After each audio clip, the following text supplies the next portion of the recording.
Welcome to my YouTube channel মনীষীদের বাণী। Hello বন্ধুরা, কেমন আছেন আপনারা? আশা করি সবাই ভালো আছেন। তো আমার নাম রাহুল দাস।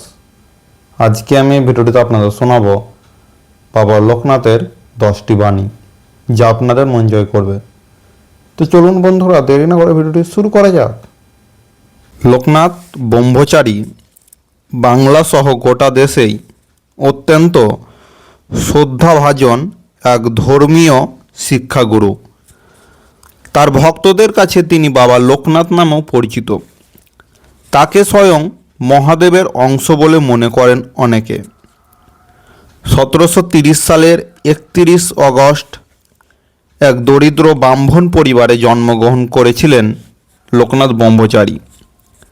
কৃষ্ণ জন্মাষ্টমীর পুণ্যদিনে তার জন্ম হয়। বাল্য বয়সেই ব্রহ্মচর্য গ্রহণ করেছিলেন তিনি। তার গুরু ছিলেন ভগবান চন্দ্র গঙ্গোপাধ্যায়। পরবর্তীকালে নিজের গুরুর হাত ধরে ব্রহ্মচর্য পালনের জন্য বনে গমন করেছিলেন লোকনাথ। তার ভক্তদের বিশ্বাস যে গুরুর আশীর্বাদে হিমালয়ের পর্বতের গুহায় 100 বছর তপস্যা করে তিনি সিদ্ধি লাভ করেন এবং ঈশ্বরের দর্শন লাভ করেন।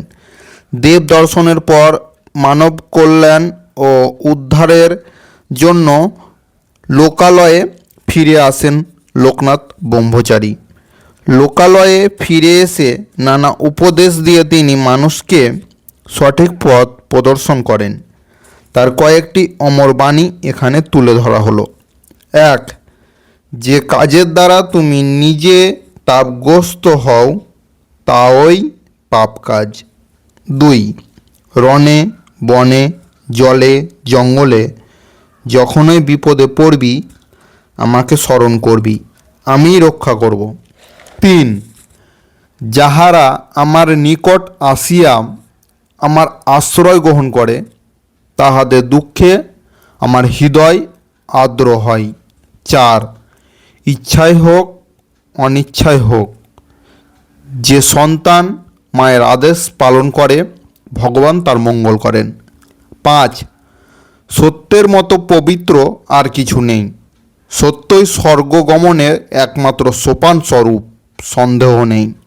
6.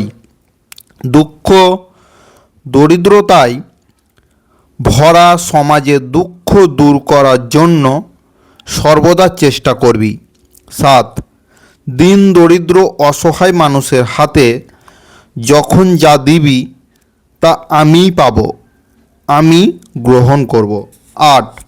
গর্ব করো কিন্তু আহামক হইও না।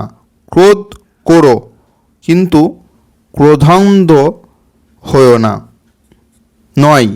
যে কর্ম মনে তাপের সৃষ্টি করে তাই পাপ। যে কর্মের মধ্য দিয়ে আত্মসচেতন বা শান্তির ভাব মনকে ভরিয়ে তোলে তাই পুণ্য এবং স্বর্গতুল্য। 10. যারা ধর্ম নেই মনে করে সাধুগণকে উপহাস করে আর ধর্মের প্রতি অশ্রদ্ধা প্রকাশ করে তারা নিঃসন্দেহে বিনাশপ্রাপ্ত হয়। ভিডিওটি যদি আপনাদের ভালো লেগে থাকে তাহলে ভিডিওটিতে লাইক কমেন্ট শেয়ার করবে। আর এই ধরনের নতুন নতুন ভিডিও পেতে আমার চ্যানেলটাকে সাবস্ক্রাইব করতে একদম ভুলবে না। দেখা হবে পরবর্তী কোনো ভিডিওতে। ভালো থাকবেন, সুস্থ থাকবেন। থ্যাংক ইউ, ধন্যবাদ।